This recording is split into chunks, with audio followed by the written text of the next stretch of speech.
राजनीति की बिसात पर कब कौन सा मोहरा अपने ही वजीर को मात दे दे, ये कोई नहीं जानता।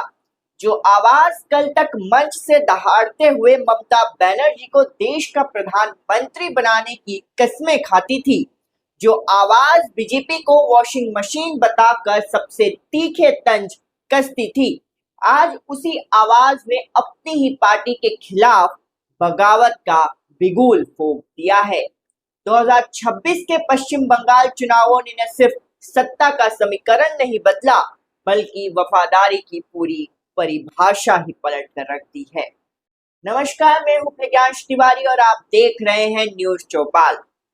दिल्ली से लेकर बंगाल तक आज एक ही नाम की चर्चा है, सायोनी घोष। एक फायर ब्रांड नेत्री, टीएमसी की स्टार प्रचारक, ममता दीदी की सबसे भरोसेमंद सिपहसालार और अब एक बागी। चुनाव के बाद टीएमसी के भीतर जो बगावत का ज्वालामुखी फटा है, उसमें सबसे चौंकाने वाला नाम सायोनी का ही है। आज हम डिकोड करेंगे कि आखिर सायोनी घोष का ये पूरा मामला क्या है, उनका वो चड्डा चड्डी वाला विवाद क्या था और कैसे उनके एक गाने मेरे काबा मदीना ने चुनाव में टीएमसी की लूट या डुबो दी। पाल तुल दे माझी हला करिस ना, पाल तुल दे माझी हला करिस ना, ছেড়ে দে নৌকায় আমি যাব মদিনা, ছেড়ে দে নৌকায় আমি যাব মদিনা।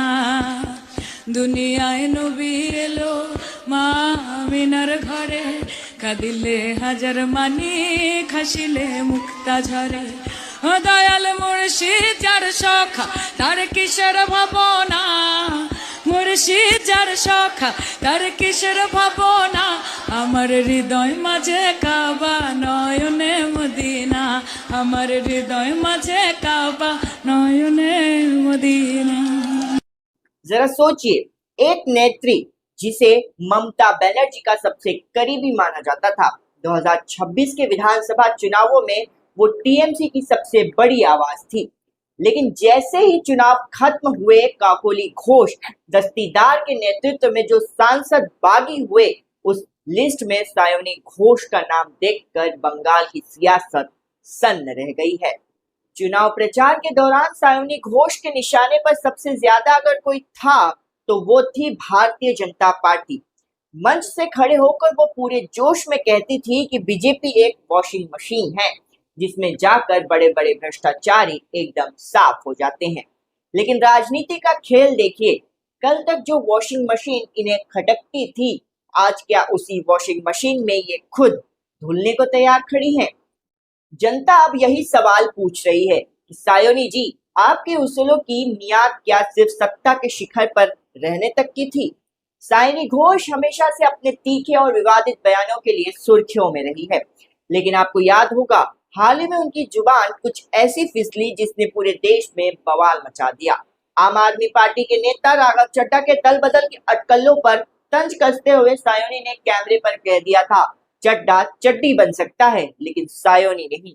इस एक बयान ने उनके खिलाफ गुस्से की आग भड़का दी। बीजेपी ने इसे सीधे तौर पर सिख और पंजाबी समुदाय के घोर अपमान से जोड़ दिया।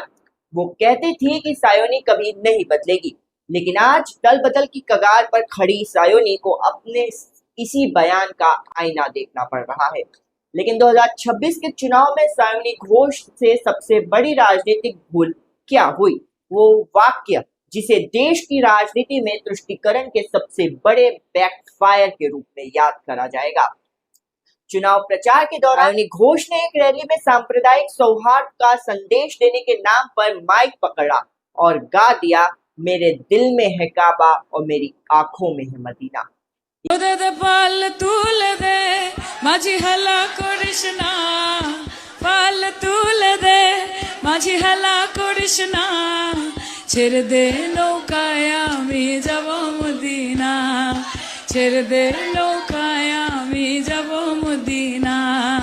इस एक लाइन ने बंगाल चुनाव में ऐसी भयंकर ध्रुवीकरण किया जिसकी टीएमसी ने कभी कल्पना भी नहीं की थी। बीजेपी ने इस मौके को तुरंत लपक लिया। यूपी के मुख्यमंत्री योगी आदित्यनाथ ने बंगाल में एंट्री ली और मंच से ऐसा पलटवार किया कि पूरा वोट बैंक खिसक गया। सायनी घोष को जब इस भारी गलती का एहसास हुआ तो डैमेज कंट्रोल के लिए उन्होंने एन चुनाव के वक्त पर मंच से ही हनुमान चालीसा का पाठ करना शुरू कर दिया, लेकिन तब तक बहुत देर हो चुकी थी। उनके प्रभाव वाले इलाकों में टीएमसी पूरी तरह से साफ हो गई। जो नेत्री खुद को एक अनअपोलोजेटिक स्ट्रीट फाइटर कहती थी, आज वो अपने ही राजनीतिक वजूद को बचाने के लिए उस विचारधारा के सामने नतमस्तक होने को तैयार दिख रही है जिसे वो कल तक गालियां देती थी। आज सायनी घोष ममता दीदी के लिए सबसे बड़ा सिरदर्द बन चुकी हैं। कुर्सी के आगे विचारधारा, वफादारी और उसूलों का क्या सच में कोई मोल नहीं रह गया? इस पूरी बगावत पर आपकी क्या राय है? हमें कमेंट्स में जरूर बताइए। बेबाक और सच्ची खबरों के विश्लेषण के लिए देखते रहिए न्यूज़ चौपाल। मैं हूं प्रज्ञांश तिवारी। नमस्कार।